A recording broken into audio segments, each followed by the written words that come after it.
6th point तक लिख लिया था हमने, आगे लिखना 7th point number 7। For creation of for creation of statutory reserve for creation of statutory reserve bracket में लिखना even if question is silence.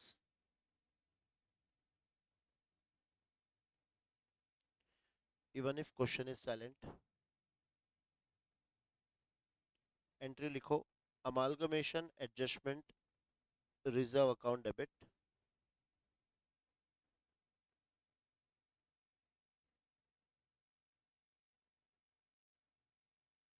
Amalgamation adjustment reserve account debit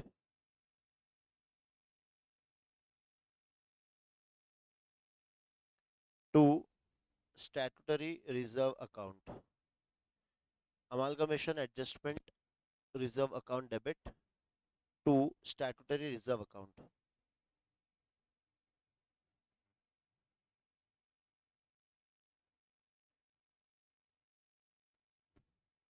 next लिखो for cancellation of for cancellation of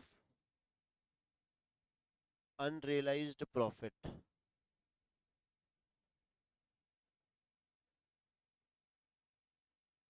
for cancellation of unrealized profit। Entry लिखना goodwill account debit bracket में capital reserve भी आ सकता है, goodwill या फिर capital reserve account debit to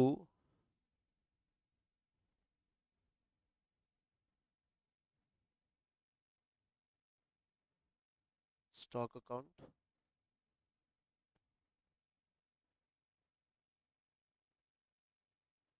ठीक है, ये जो सिचुएशन हम लोग पढ़ रहे थे क्या था, books of new company purchase method. अब सेम हेडिंग डालना books of new company merger method. Books of new company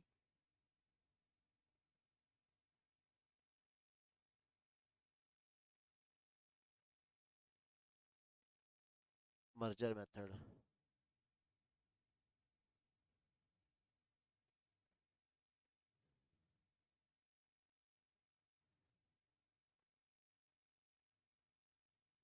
लिखो journal entries.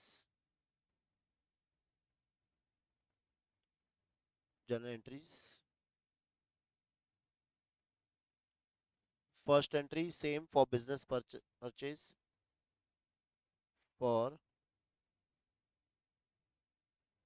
Business purchase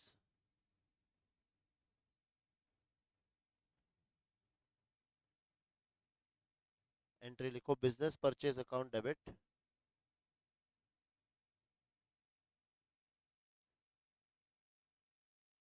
business purchase account debit to liquidator of old company to liquidator of old company account. और इसमें amount कौन सा लिखेंगे हम लोग, PC.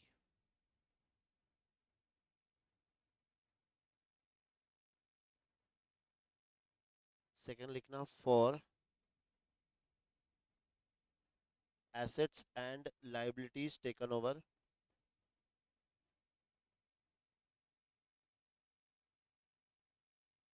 For assets and liabilities taken over bracket में लिखना including reserves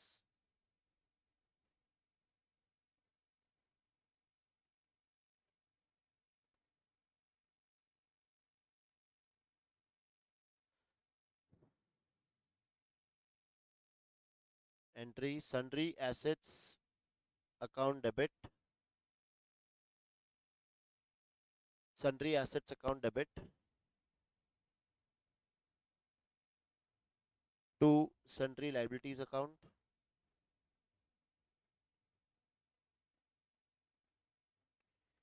to sundry liabilities account, sundry assets के ब्रैकेट में लिख देना बुक वैल्यू, sundry liabilities के ब्रैकेट में लिख देना book value,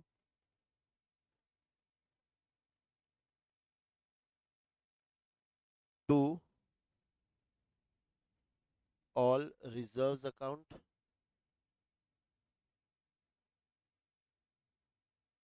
to business purchase account,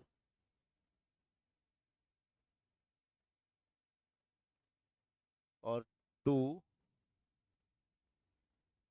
general reserve account. ठीक है, बिजनेस परचेज तुम्हारा पीसी वाला अमाउंट आ जाएगा, जनरल रिजर्व नॉर्मली तुम्हारा बैलेंसिंग फिगर आएगा,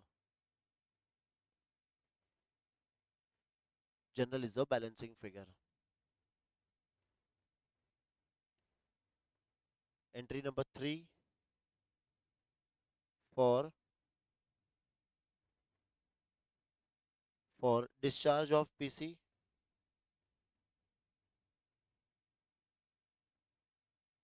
for discharge of PC purchase consideration,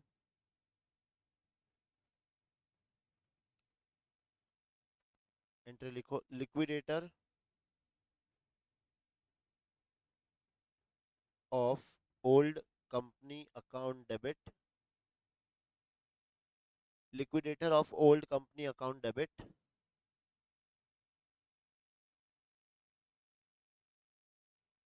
to equity share capital account or to security premium account, to equity share capital or to security premium account.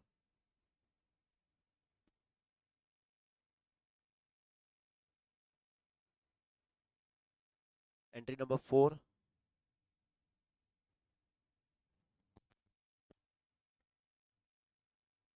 for cancellation of intra-company items, for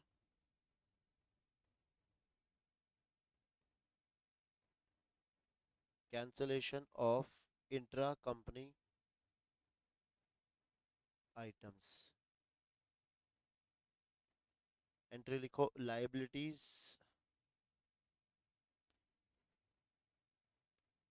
account debit to assets account, liabilities account debit to assets account. Next, payment of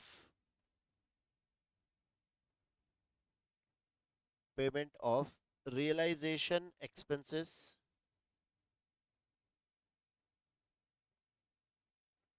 of old company,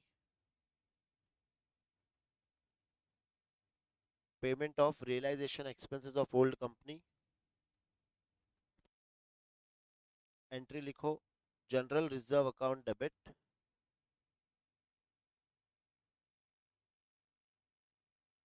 general reserve account debit to cash account, general reserve account debit to cash account. Next entry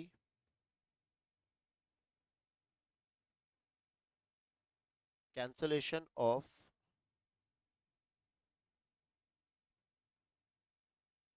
unrealized profit on stock,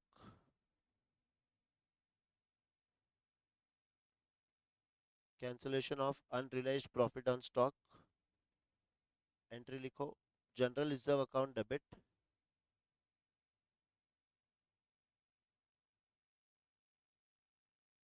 to stock account, general reserve account debit to stock account.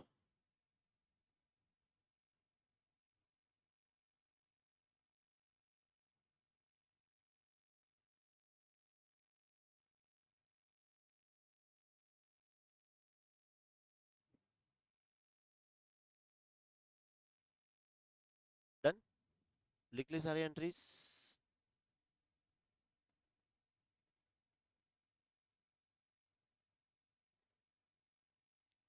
चलो अब समझेंगे हम लोग फिर से एक बार अमाल्गमेशन, क्योंकि short question आता ही है अमाल्गमेशन का। कंफ्यूजन कहां पर आता है ज्यादातर? मर्जर या फिर परचेज मेथड में। अब क्या है, पूरा एक बार अच्छे से समझेंगे, है ना, फिर क्वेश्चन स्टार्ट करेंगे। तो देखो लास्ट क्लास में हम लोग ने क्या पढ़ा था? बुक्स ऑफ ओल्ड कंपनी, याद आ रहा है? बुक्स ऑफ ओल्ड कंपनी, एक बार इसको फिर से देख लेते हैं। थोड़ा सा गैप हो गया इसलिए एक बार अपन इसको फिर से देख लेते हैं। तो बुक्स ऑफ ओल्ड कंपनी, बताओ स्टेप्स तुम लोग को याद होना चाहिए। फर्स्ट क्या करते हैं हम लोग? हमें पूरी एक बैलेंस शीट दी होगी, उस बैलेंस शीट को मुझे कोई ना कोई एक अकाउंट में ट्रांसफर करना होता है। सुनना अच्छे से सब लोग। बताओ कितना अकाउंट हम लोग बनाते हैं? कौन से अकाउंट बनाते हैं बताओ? First, realisation account. Second, equity share capital account. Third, preference share capital account. Fourth, bank account. Fifth, new company account. ठीक है, तो ये 5 अकाउंट हम लोग प्रिपेयर करते हैं। और जो बैलेंस शीट की आइटम्स है वो हमें इनमें कहीं ना कहीं हमें क्या करना है? ट्रांसफर करना है। तो अब बैलेंस शीट से ही स्टार्ट करते हैं। देखो स्टार्टिंग में क्या आता है बताओ? Share capital. शेयर कैपिटल में दो चीज आ सकती है, इक्विटी शेयर कैपिटल और प्रेफरेंस शेयर कैपिटल। बताओ इक्विटी कहां पे लिखेंगे? इक्विटी शेयर होल्डर के क्रेडिट साइड में। और preference share capital preference share holder के क्रेडिट साइड में। इक्विटी को इक्विटी में, प्रेफरेंस को प्रेफरेंस में। करेक्ट। उसके बाद क्या आता है बताओ? रिजर्व्स आता है। रिजर्व्स, बताओ रिजर्व्स कहां लिखेंगे? Equity share capital. रिजर्व्स किसको देंगे हम लोग? इक्विटी, क्योंकि ये किसको देते हैं हम लोग? ओनर्स को देते हैं। तो ओनर कौन है? Equity share holders. याद आया? समझ में? तो हमने तीन चीज को ट्रांसफर किया, फटाफट से तीनों चीज की एंट्री बता दो। पहले इक्विटी शेयर को ट्रांसफर किया मैंने, एंट्री। हाँ, equity share capital account debit to equity share holder account. Second entry, preference share capital account debit to preference share holder. Third entry, reserves and surplus account debit to equity share capital. ये आया समझ में पहले? ठीक है ना। इसके बाद बताओ क्या आती है? नॉन करंट लाइबिलिटीज और करंट लाइबिलिटीज है, तो ये दोनों लाइबिलिटीज है। लाइबिलिटीज को कहां ट्रांसफर करना है? रियलाइजेशन के क्रेडिट साइड में। क्या लिखोगे वहां पे? By sundry liabilities. उसकी एंट्री बताओ? Sundry liabilities account debit to realization account. समझ में आया? क्योंकि क्वेश्चन में या तो तुम्हें लेजर आएगा या फिर जर्नल आएंगे, दोनों हम लोग साथ साथ याद कर रहे हैं। अब बारी आती है किसकी? एसेट्स की। एसेट्स में सारे एसेट्स किसको छोड़ना है? खाली बैंक को, उसका अलग रूल है। सारे एसेट्स को कहां ट्रांसफर करना है बताओ? रियलाइजेशन के डेबिट साइड में। रियलाइजेशन के डेबिट साइड में, ठीक है। इसकी एंट्री बताओ? तो realization account debit to sundry assets account. अब बैंक का क्या रूल सिखाया मैंने? अगर बैंक या तो लेके जाएंगे या नहीं लेके जाएंगे, या तो टेकन ओवर या फिर नॉट टेकन ओवर। अगर टेकन ओवर है, लेके चले गए, तो रिलेशन के डेबिट साइड में। और इफ नॉट टेकन ओवर तो सेपरेट अकाउंट बनाएंगे और उसमें टू बैलेंस ब्रॉट डाउन लिख देंगे। तो पहला स्टेप हमेशा याद रखना, जो बैलेंस शीट दिया उसको पूरा का पूरा उठा के कहां लिख दो? अपने अकाउंट्स में लिख दो। अब आगे की तीन एंट्री, कौन सी एंट्री आएगी? PC, purchase consideration. देख के, बिना देखे बोलो। बताओ फर्स्ट एंट्री, पीसी की फर्स्ट एंट्री क्या पास करते हैं हम लोग? बोलो कहां लिखते हैं? खाली ये बताओ कहां लिखते हैं, उससे एंट्री याद आ जाएगी। कहां लिखते हैं हम लोग पीसी? रियलाइजेशन के क्रेडिट में लिखते हैं। तो रियलाइजेशन के क्रेडिट में तो एंट्री क्या आएगी बताओ? रियलाइजेशन क्रेडिट हो जाएगा, डेबिट में क्या आएगा? New company. तो मेरी फर्स्ट एंट्री कौन सी आएगी पीसी की? New company account debit to realization account. देखो एंट्री बहुत सिंपल तरीके से याद रखना है। New company debit, realization credit. Second entry में न्यू कंपनी को क्रेडिट, और न्यू कंपनी से मुझे क्या क्या मिल रहा है वो डेबिट। तो बताओ क्या क्या मिलता है न्यू कंपनी से? Equity share in new company, preference share in new company और कैश या बैंक। तो सेकंड एंट्री ये तीनों डेबिट टू न्यू कंपनी। समझ में आया? तो इससे तुम्हारा न्यू कंपनी टैली हो जाएगा अकाउंट। थर्ड एंट्री, जिसको जिसको मिला है उसको दे दो। इक्विटी शेयर किसको मिला है? किसको मिलेगा? इक्विटी शेयर होल्डर को। प्रेफरेंस शेयर किसको मिलेगा? प्रेफरेंस शेयर होल्डर को। तो थर्ड एंट्री तुम्हें इसकी पास करनी है। समझ में आया? फिर जो जो एसेट्स नहीं लेके जाते, क्या करेंगे उसका? अगर क्वेश्चन में कुछ भी इंफॉर्मेशन नहीं दिया तो हम लोग क्या एज्यूम करेंगे? कि वो एसेट्स को हम लोग नहीं बेच पाए, वो एसेट्स भंगार हो गए थे। और अगर दिया है कि इस एसेट्स को बेच दिया है, तो फिर क्या एंट्री पास करते बताओ? किसी एसेट को बेचने की क्या एंट्री पास करेंगे? Bank account debit to asset नहीं आएगा, realization account, bank account debit to realization account.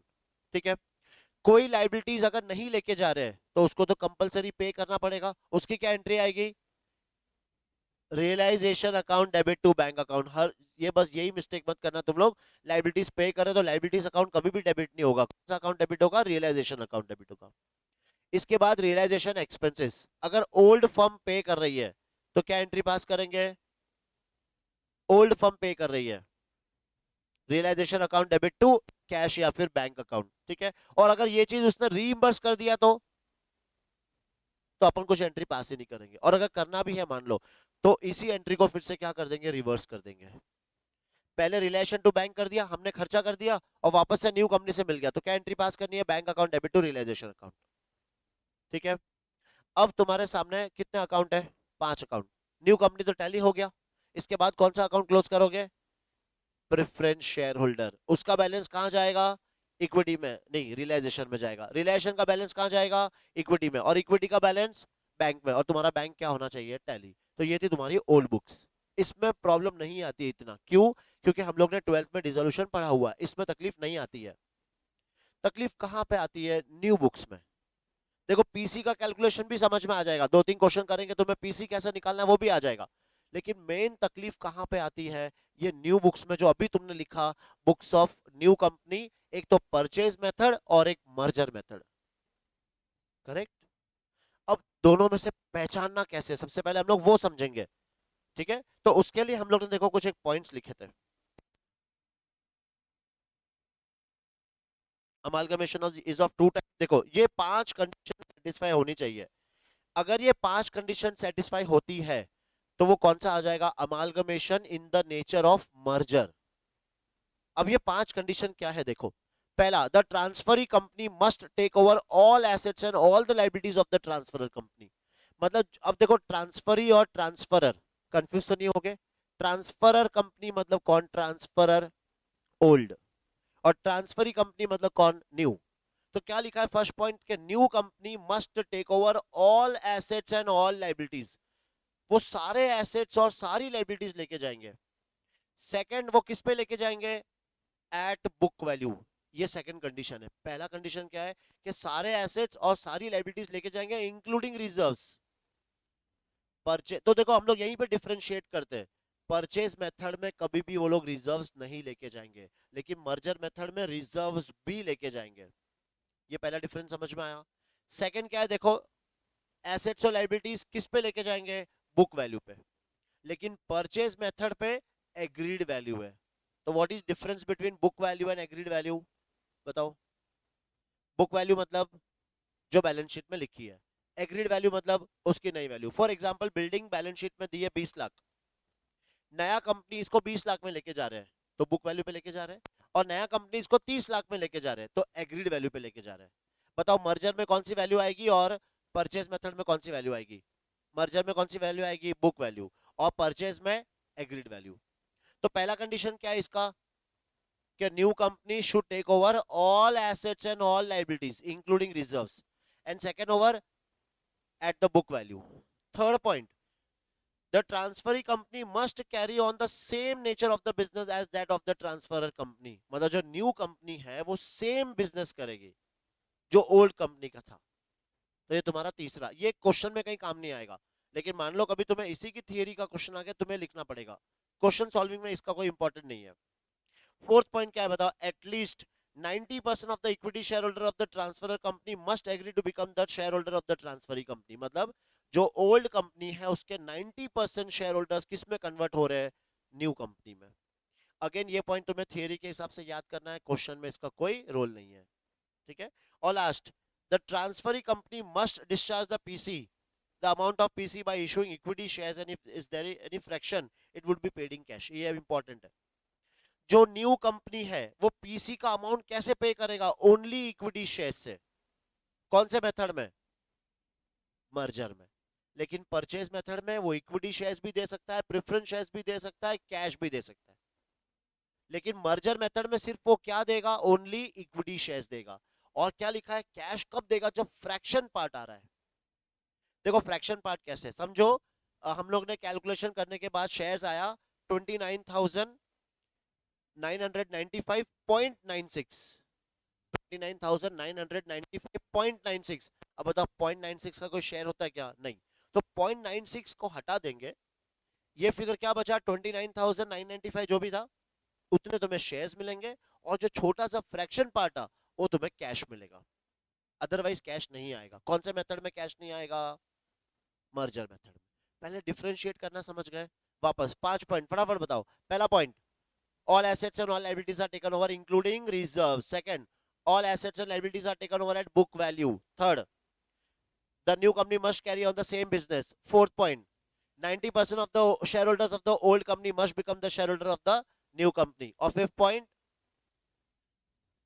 Equity अपना पीसी कैसे पे होगा? ओनली इन इक्विटी शेयर्स, और कैश वो फ्रैक्शन पार्ट होगा खाली। बस ये समझ में आया? अगर ये पांचों कंडीशन सेटिस्फाई होती है तो कौन सा केस होगा? मर्जर। सॉल्विंग के लिए, क्वेश्चन सॉल्विंग के लिए खाली तुम्हें कौन सा चीज याद रखना है? ऊपर का दो, ज्यादातर दो, और पांचवा, दो और पांचवा पॉइंट। ठीक है, अब हम लोग देखते हैं क्या एंट्रीज। पहले कौन सी एंट्रीज देखते हैं? पहले एक काम करते हैं, परचेज ही देखते हैं। चलो वापस देखो, अब दिमाग में तुम्हें क्या लाना है? परचेज मेथड मतलब क्या बताओ? क्या all assets and all liabilities लेके जाएंगे? ये जरूरी नहीं है। क्या बुक वैल्यू पे लेके जाएंगे? ये भी जरूरी नहीं है। पीसी में क्या मिलेगा? इक्विटी भी मिल सकता है, प्रेफरेंस भी मिल सकता है, कैश भी मिल सकता है। करेक्ट। उसी को दिमाग में रख के ये तुम्हें एंट्रीज को याद रखनी है। फर्स्ट एंट्री, कोई भी मेथड हो, सेम एंट्री क्या आएगी? First entry, business purchase account debit to liquidators of old company. Now ये लिक्विडेटर्स कौन होते हैं? कौन होते हैं लिक्विडेटर्स? हाँ, मतलब ये कोर्ट अपॉइंट करती है। जब कंपनी बंद होती है तो कंपनी के एसेट्स हमें बेचने हैं, करेक्ट, लायबिलिटीज को पे करना है, तो ये सब काम के लिए हम किसको अपॉइंट करते हैं? लिक्विडेटर को अपॉइंट करते हैं। करेक्ट। तो इसलिए क्या लिखा जाता है? देखो, business purchase account debit to liquidators of old company, first entry. अब ब्रैकेट में क्या लिखा है मैंने? What do mean by PC? इसमें अमाउंट कौन सा लिखना है? परचेज कंसिडरेशन का। अब वो कैलकुलेशन वो भी सीखेंगे हम लोग, अभी 3 क्वेश्चन वही करने वाले हैं, सिर्फ पीसी का, ताकि तुम्हें पीसी कैसे निकालते हैं वो भी समझ में आ जाएगा। सेकेंड एंट्री क्या था बताओ? Assets and liabilities taken over. ठीक है, अब देखो क्या लिखी है एंट्री? एसेट्स अकाउंट डेबिट, एक लाइन छोड़ के, टू लाइबिलिटीज अकाउंट, और फिर टू बिजनेस परचेज। पहले इतना एंट्री याद करो, assets account debit, to liabilities account, और टू बिजनेस परचेज। एसेट्स मतलब सन्ड्री एसेट्स, सारे एसेट्स आ जाएंगे। लाइबिलिटीज मतलब सन्ड्री लाइबिलिटीज, ठीक है, और टू बिजनेस परचेज। यहां तक तो याद हो गया। अब मैंने उस दिन रूल सिखाया था तुम्हें, गुडविल कब आएगा बताओ? जब तुम ज्यादा पैसा पे करोगे तो गुडविल आएगा, और कम पैसा पे करोगे तो कैपिटल रिजर्व आएगा। तो ये दोनों में से कोई भी एक चीज तुम्हारा क्या आएगा? बैलेंसिंग फिगर आएगा। सो अब एंट्री याद हो जाएगा।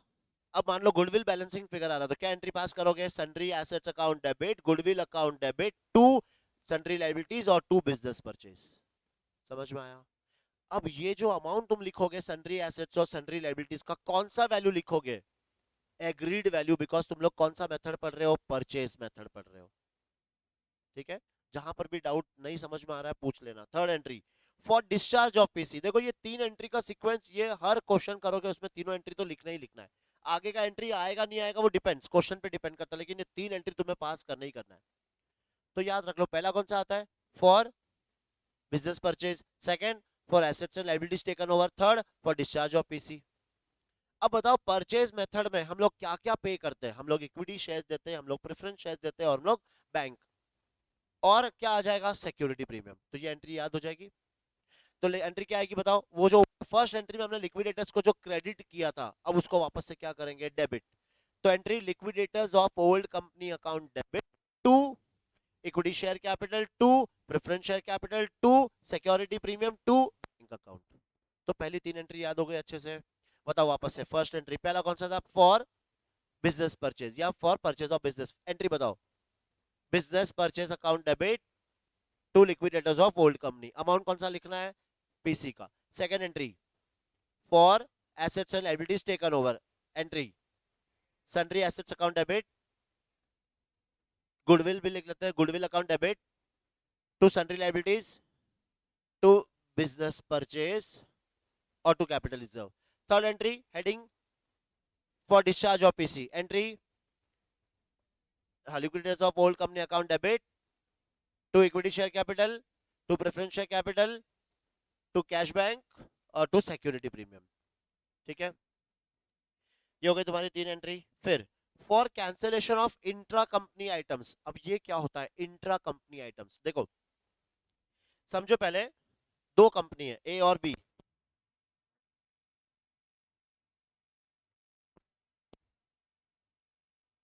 ए और बी ना, ये दोनों कंपनी क्या हो रहे, मर्ज हो रहे, दोनों बिजनेस एक करे अमालगमेशन हो रहे। ठीक है, ये इससे 10,000 रुपया मांगता था, मतलब इसको देना है, बी को ये पैसा देना है और ए को ये पैसा लेना है। समझ में आ रहा है? अब ये दोनों क्या हो गए, एक ही कंपनी हो गए, तो इनका जो आपस का लेन देन था वो खत्म। बताओ, खत्म है ना? तो इसको क्या कहते हैं हम लोग, cancellation of intra company items. समझ में आ रहा है ना?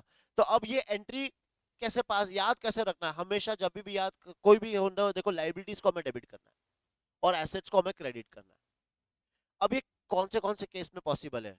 समझो एक कंपनी है डेटर्स, दूसरी कंपनी है क्रेडिटर्स, क्या एंट्री पास करोगे? क्रेडिटर्स लाइबिलिटी है ना, तो creditors account debit to debtors account. ये हो सकता है बिल रिसीवेबल बिल्स पेबल में हो कॉमन, तो क्या एंट्री पास करोगे? Bills payable account debit to bill receivable account. समझो एक कंपनी ने दूसरे कंपनी को लोन दे रखा है, अगर मान लो ए ने बी को लोन दे रखा है, तो ए के इसमें कहां दिखेगा, एसेट में, और बी में कहां दिखेगा, लाइबिलिटीज में, तो आपस में वो एक एंट्री पास कर देंगे। समझ में आ रहा है?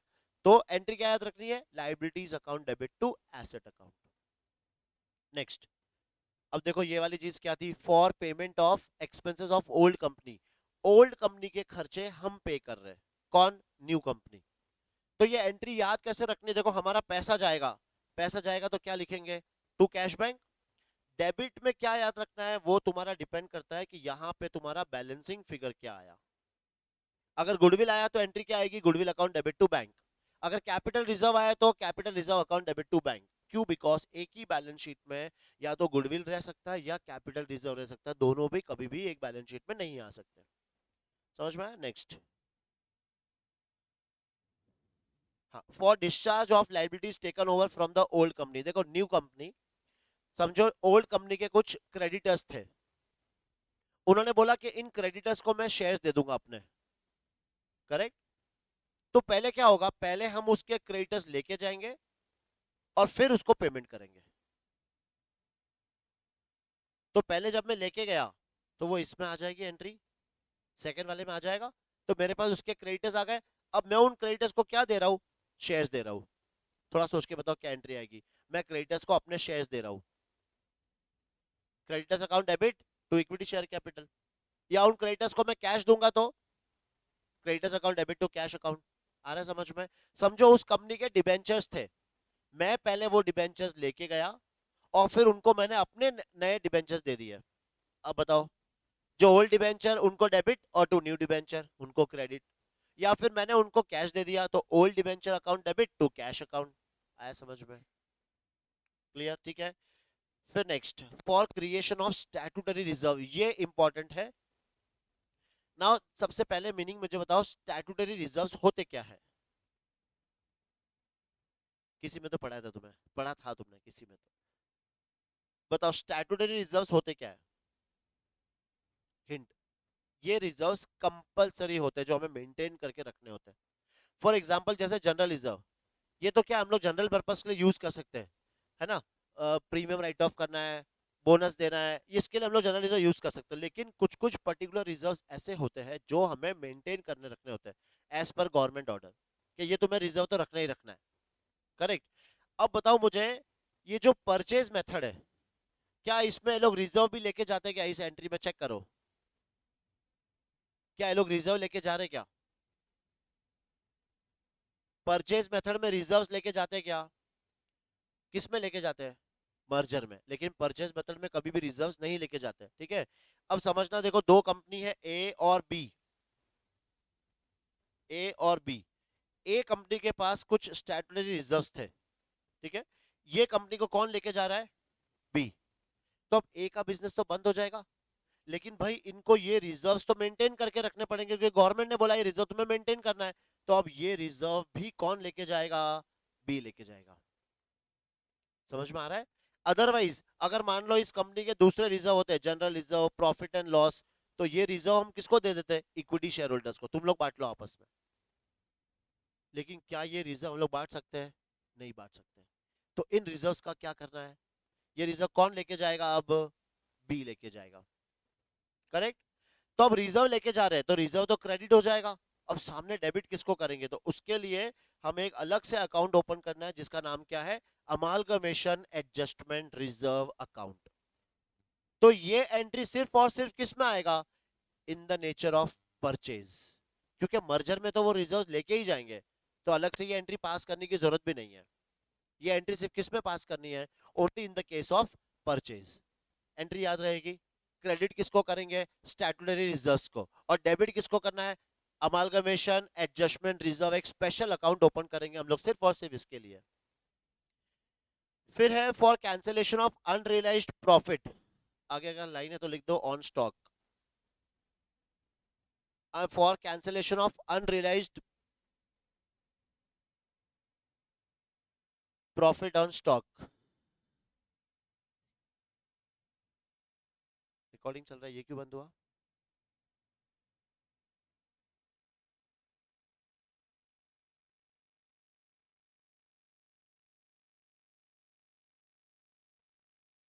हाँ, तो अभी नेक्स्ट देखो, for cancellation of unrealized profit on stock. अब ये अनरियलाइज्ड प्रॉफिट क्या है, ये टॉपिक समझना अच्छे से। ये बहुत सारे जन बच्चे कंफ्यूज हो जाते हैं यहाँ पे। देखो मैं हूँ एक कंपनी, ठीक है, भव्य दूसरी कंपनी। मैंने भव्य को गुड्स बेचे। मैंने समझो गुड्स खरीदे थे 100 रुपए के, है ना। भव्य को मैंने पागल बना के ये गुड्स कितने में बेच दिए? 200 में बेच दिए। 100 का गुड्स हमने बेच दिया उसको 200 में, ये भी खुश। ठीक है, अब मैंने कितना प्रॉफिट कमा लिया बताओ? अगर मैंने ये गुड्स इसको बेच दिया है तो मैं क्या बोल सकता हूँ बताओ? कि मैंने 100 रुपए का प्रॉफिट कमा लिया। तो मेरे लिए क्या हो गया? ये रियलाइज्ड प्रॉफिट। रियलाइज्ड प्रॉफिट, ठीक है। अब भव्य के पास ये गुड्स पड़े हैं, करेक्ट। अब कोई खरीदने वाले ही नहीं आ रहा है। क्यों? महंगे खरीद लिए। अब इतने में कौन खरीदेगा 200 का, है ना? जो मार्केट में बाहर 110 में मिल रहे हैं, इसके पास कितने के गुड्स पड़े हैं? वो 200 के। तो कोई खरीदेगा क्या बताओ? नहीं। लेकिन फिर सिचुएशन ऐसे बने कि हम दोनों कंपनी क्या हो गए? मर्ज हो गए। तो इसके पास जो 200 का जो स्टॉक पड़ा था, अब वो मर्ज होके आ जाएगा, मेरे अपने दोनों कंपनी का एक ही हो गया। करेक्ट।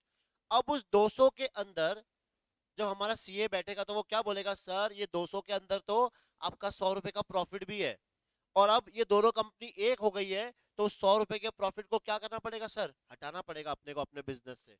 क्योंकि अब वो रियलाइज्ड प्रॉफिट नहीं है। रियलाइज्ड कब होता? जब इस भव्य ने भी आगे बेच दिया होता किसी को पागल बना के।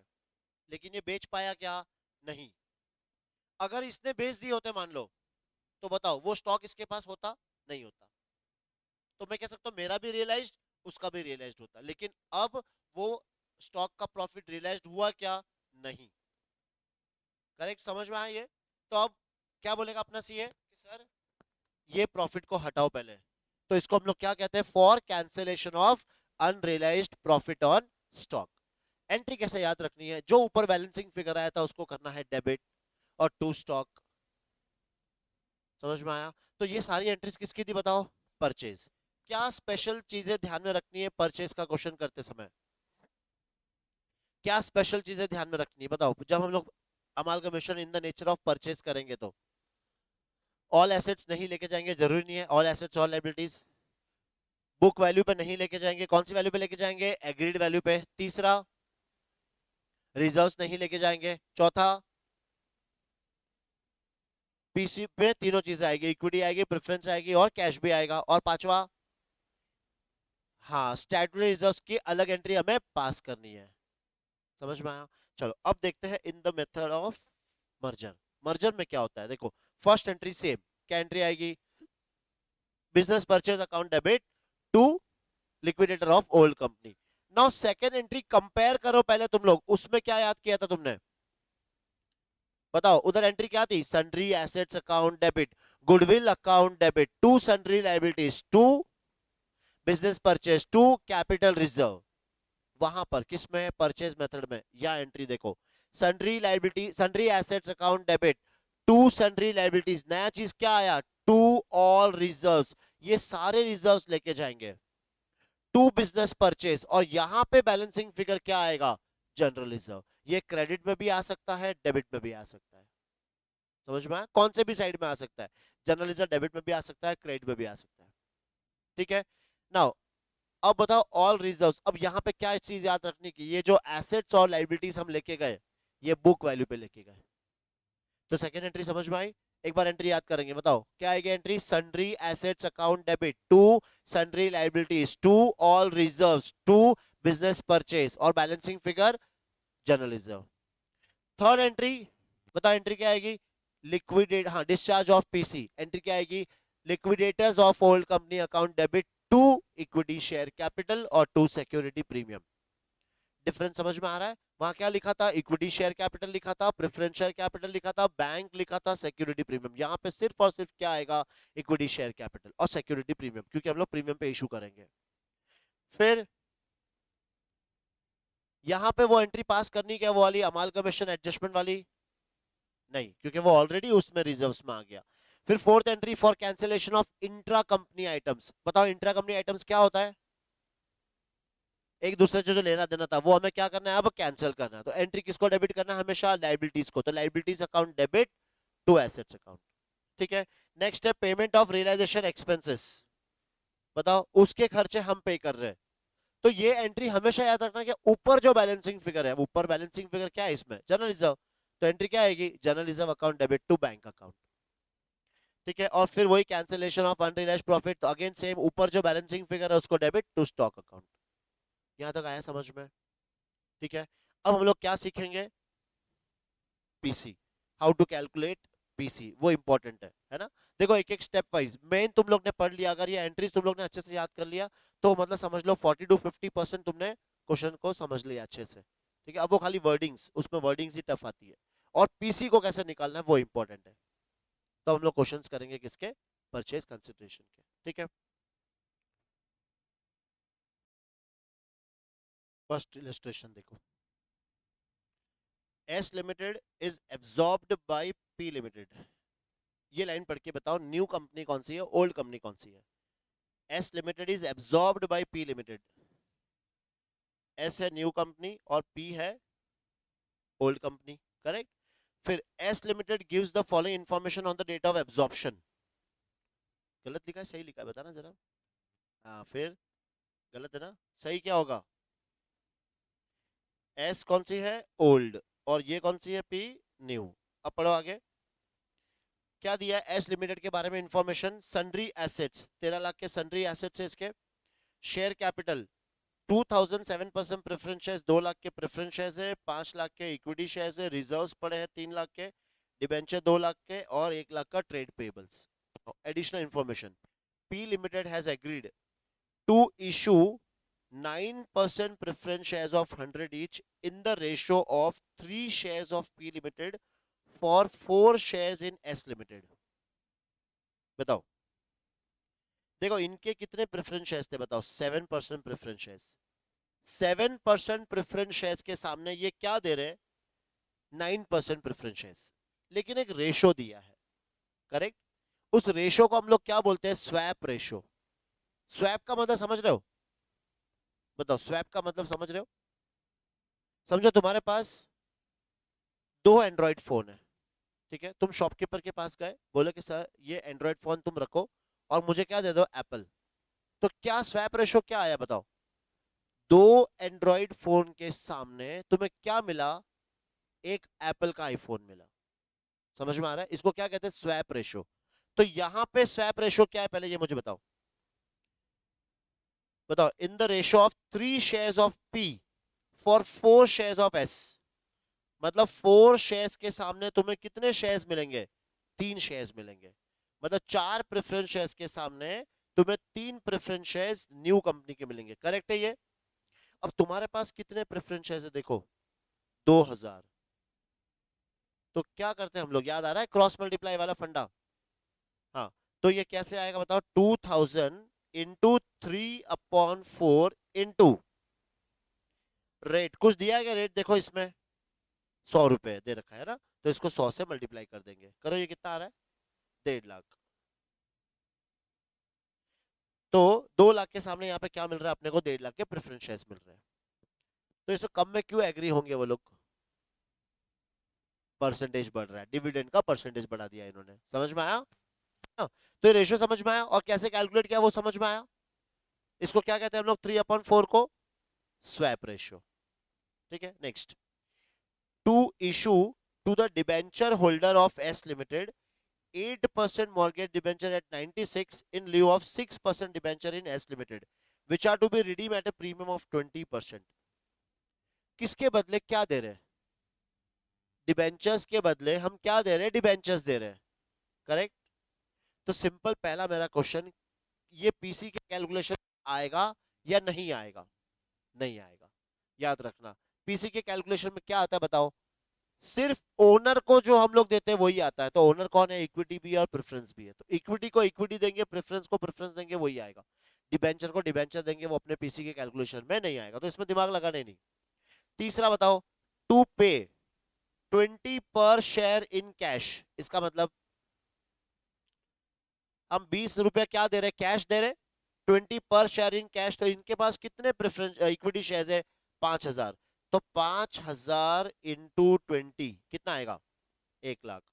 तो 1 लाख का मैंने क्या दिया उनको? कैश दिया है। फिर to issue 6 equity shares of 100 each issued at market price of 125 in lieu of every 5 shares in S Limited। बताओ इसका मतलब रेशो क्या बनेगा? 5:6। मतलब 5 शेयर के सामने वो लोग कितना दे रहे? 6 शेयर्स दे रहे। मेरे पास कितने शेयर्स है ऊपर? 5,000। हाँ, तो कैसे आया बताओ? ये 5,000 into 6 divide by 5 into issue price कितना है? Market price 125। कितना आ रहा है? हाँ, 7,50,000। ठीक है, 7,50,000। अब पीसी में क्या क्या आएगा बताओ? ये 1,50, ये 1 लाख, और ये 7,50। कितना सब ऐड करो? 10 लाख। तो तुम्हारा पीसी का कैलकुलेशन आया समझ में? 10 लाख। 10 लाख समझ में आया कैसे किया अपन ने? ऐसे ही है बस। ये कौन सा मेथड हो गया मुझे बताओ पहले? पीसी के कैलकुलेशन के लिए दो मेथड तुमने पढ़ा था, एक नेट एसेट मेथड और दूसरा नेट पेमेंट मेथड। कैसे पहचानोगे कौन सा मेथड है? ये नेट पेमेंट मेथड है। उन्होंने मुझे क्या क्या दिया इन पेमेंट में, वो मेरा पेमेंट मेथड। और एसेट मेथड कैसा होगा?